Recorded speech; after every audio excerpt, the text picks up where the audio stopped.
Hey everybody, and we are going to solve the kinematics problems. But before that, please subscribe to this channel, and this channel name is Physics Adhyapak.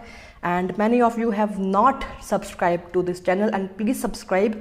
I will post some other videos related to the numericals. जैसे आज की video में हम करेंगे numericals related to the kinematics. Okay, actually ये है assignment जो मैंने टेलीग्राम ग्रुप पर दी है, उसका लिंक तुम डिस्क्रिप्शन में देख सकते हो, और उसका टेलीग्राम ग्रुप चैनल को, टेलीग्राम चैनल है उसको सब्सक्राइब कर सकते हो। Okay, so this is the first question of that assignment.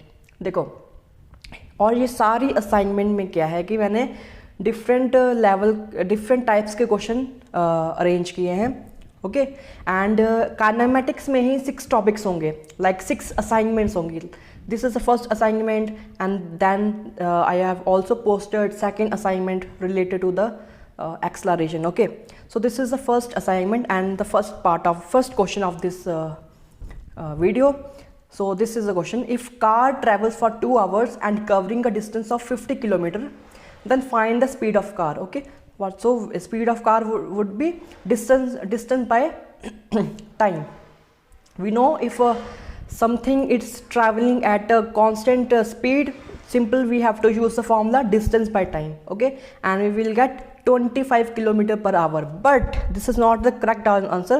Correct answer is option number D. Why it is a correct answer? देखो, 25 km per hour नहीं है, because अगर मैंने आगे क्वेश्चन नहीं पढ़ा तो गलती होगी।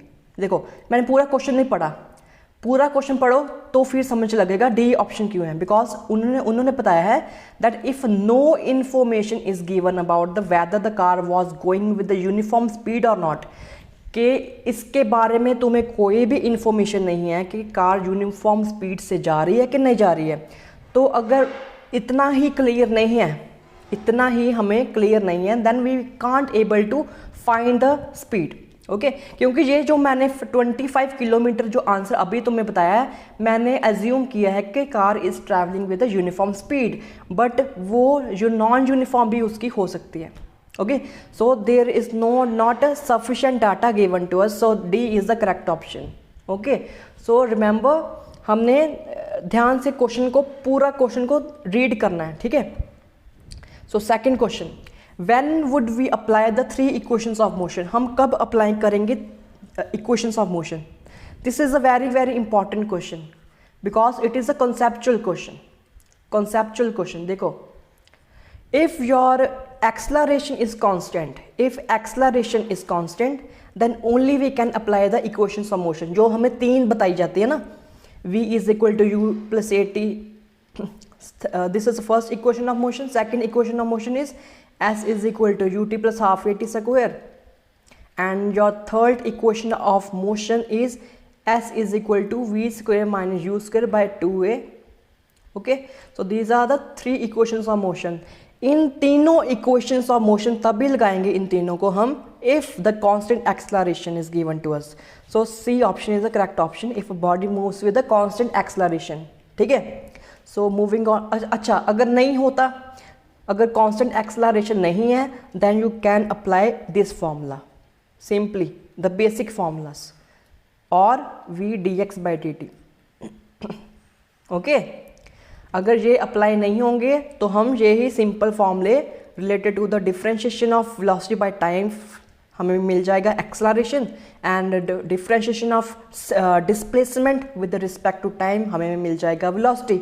तो ये दोनों हमें मिल जाएंगे using these I call these fundamental equations. Why? Because these are fundamental, because इनसे ही ये जो ऊपर वाली 3 इक्वेशंस ऑफ मोशन है वो डिराइव होती हैं इन्हीं से ही। ओके, इन्हीं से ही डिराइव होती हैं। That's why I have called them fundamental equations. Okay, now moving on to the next question. SI unit of displacement is this, metre, not kilometre but metre is the, ये भी कईयों को confusion हो सकती है, that's why I have put it. Okay, because कई बार basic questions हमें भूल जाते, कई बार जहाँ गलती होने के चांसेस हैं। सो दिस यू नो, ठीक है। Okay, so fourth question is, ये भी आसान है, इट इज़ मीटर पर second. Okay, you know that Fifth question, which of the following is a vector quantity? You know which is a vector quantity? Displacement is a vector quantity. So distance is a scalar quantity and speed is a scalar quantity. Only displacement is a vector quantity. Okay, nice.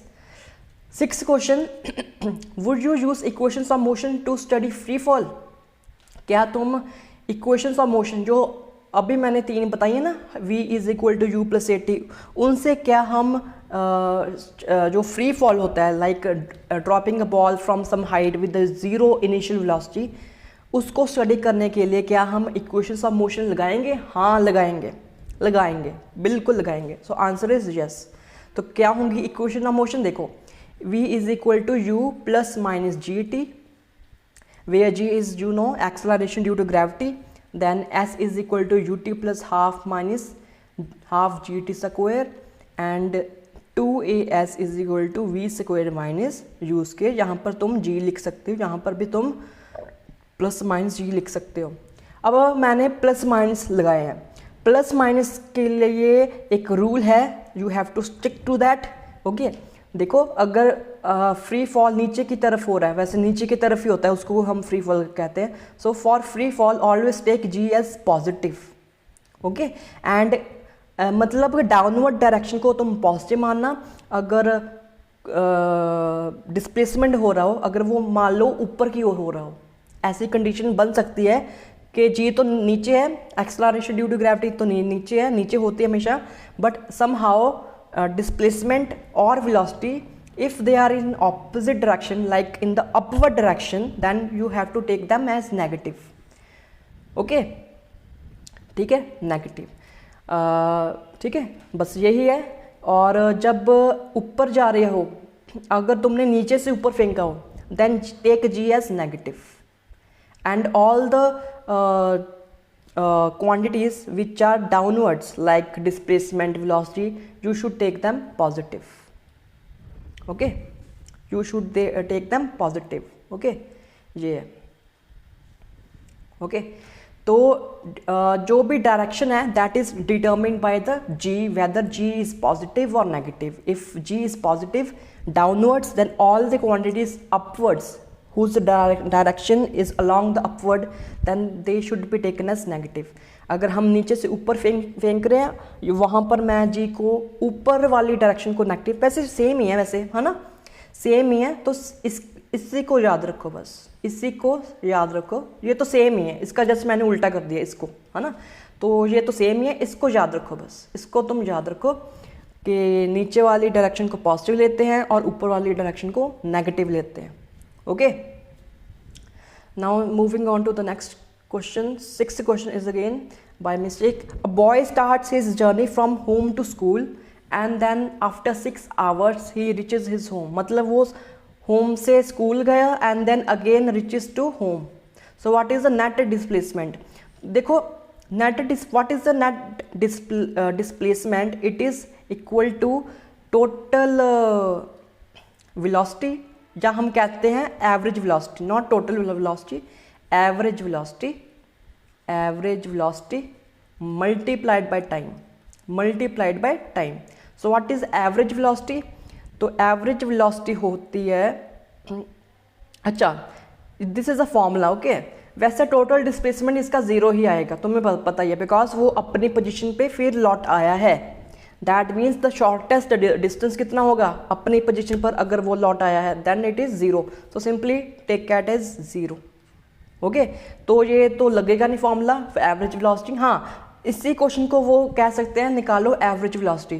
Then you have to again give the answer like this. Average velocity would be displacement by time. Okay, this time you know displacement is zero, then average velocity would be zero again. Okay, simple है, अभी तो hard questions नहीं है इसमें. Seventh, a car travelled a distance s on a straight road in 2 hours and then returns to the starting point in next 3 hours. Its average velocity. वही पहली बात मैंने की थी कि अगर वो अपनी पोजीशन पे, स्टार्टिंग पॉइंट की पोजीशन पे ही लौट आया है, then its average velocity is zero. Because reason क्या है? Because displacement is zero. हाँ, बट अगर एवरेज स्पीड पूछता, then answer would be 2 into what is average speed? Average speed, it will be 2s over time, it will be this answer, because total distance, क्योंकि average speed जब निकालते हैं तो हम निकालते हैं total distance which is 2s, okay, जाने के लिए और आने के लिए distance 2s, and what is the total time taken? It is 2 plus 3 hours, that is 5 hours. So this is the average speed 2s by 5. Okay, right now our answer is 0 for the average velocity. Simple. अभी तो just simple question आ रहे हैं, इसमें कोई भी problem नहीं आने चाहिए. मैंने इंक्लूड क्यों किए हैं ये सारे क्वेश्चंस? बिकॉज ये सिंपल क्वेश्चंस नीट एग्जाम में आ सकते हैं. इस बार तो काफ़ी ईजी आए थे. Okay, that's why easy question भी हमें प्रैक्टिस करने चाहिए. Okay, then you should move on to the next level question. Okay, ऐसे मैंने वैसे जो असाइनमेंट है वैसे तैयार किए हैं कि पहले तुम्हें इजी क्वेश्चंस लग जाएं, आ जाएं easy questions, then you move on to some moderate level of questions. Okay, और जब ये हो जाए then you move on to the next difficult questions. So this is the way you should practice. Okay, if you are fresher, okay, not fresher, but if you are starting with your class +1. Okay, first half of a distance is covered by a car with the velocity v1 and second half is covered with the velocity v2. What is average velocity? देखो ये question है, बहुत बार आया है. I think this time NEET में पूछा गया है यही क्वेश्चन. इसका सीधा आंसर है डी. इसका फॉर्मूला ही तुम याद रख लो. Okay, 2v1 v2 by v1 plus v2. अगर निकालना है तो निकालेंगे कैसे, देखो वो देखो. एवरेज वेलोसिटी क्या होता है? That is the total displacement. So what is the, let total displacement be s, let 2s. Okay, over. अब देखो डिस्टेंस उसने कहा है कि a से गया मान लो और b तक पहुंचा और देन b से c तक गया. Okay, this is the half the displacement s and this is the another half displacement s. First half that is from a to b, first half हुआ ना ये ए टू बी, तो first half a to b में उसकी velocity कितनी रही v1 और second half में उसकी वेलोसिटी कितनी रही v2. इट्स एवरेज वेलोसिटी पूछी है, so we have to use the formula average total displacement which is 2s s plus s 2s and what is the time. Okay, so we have to find the time. So what is time? Time is again displacement by velocity v1, s by v1 from a to b, okay, plus from b to c, this is again s by v2. दिख रहा है ना, a से b कितना time लगा, s by v1, फिर b to c कितना time लगा, s by v2, because now the velocity is v2. okay, यहाँ पर अब हम यूज़ करेंगे ये कट आउट हो जाएंगे and you will get this answer. v1 ये भी गया, you will gate 2v1 v2 by v1 plus v2 and this is the answer. Okay, fine. Okay, तो ये क्वेश्चन आया था, इसका तुम फॉर्मूला वैसे तो याद रख सकते हो. ओके, यहाँ पर कोशिश करो याद रखने की ये भी कि जब ये डिस्टेंस हाफ हुआ होगा या डिस्टेंस की बात हुआ होगा ना कि if equal intervals of distance है, ओके, तब ये फॉर्मूला यूज़ करना है. But in the next question यहाँ पर है इक्वल इंटरवल्स ऑफ टाइम. अगर वो इक्वल इंटरवल्स ऑफ टाइम में हम अगर उसको कैलकुलेट करना है then what is the average velocity. Statement is almost same, but यहाँ पर क्या है कि उसने अब डिस्टेंस नहीं कहा है, उसने कहा है कि ए से बी तो गए but for time t1 and B to C तो गए बट फॉर टाइम t2. यहाँ पर दोनों टाइम सेम है, so let's say this t, this is also t. ए से बी भी t है, बी से सी भी t है. ये है थोड़ा सा फर्क. पिछली बार क्या था, इक्वल डिस्प्लेसमेंट बताए थे, यहाँ पर क्या है इक्वल टाइम बता रहे हैं. Okay, so what is the average velocity. देखो फॉर्मूला अगेन वही यूज करना है. ओके, बिकॉज फॉर्मूला तो वही रहेगा ना. Okay, so formula is same. So what is average, what is the total distance, that is total distance is 2s.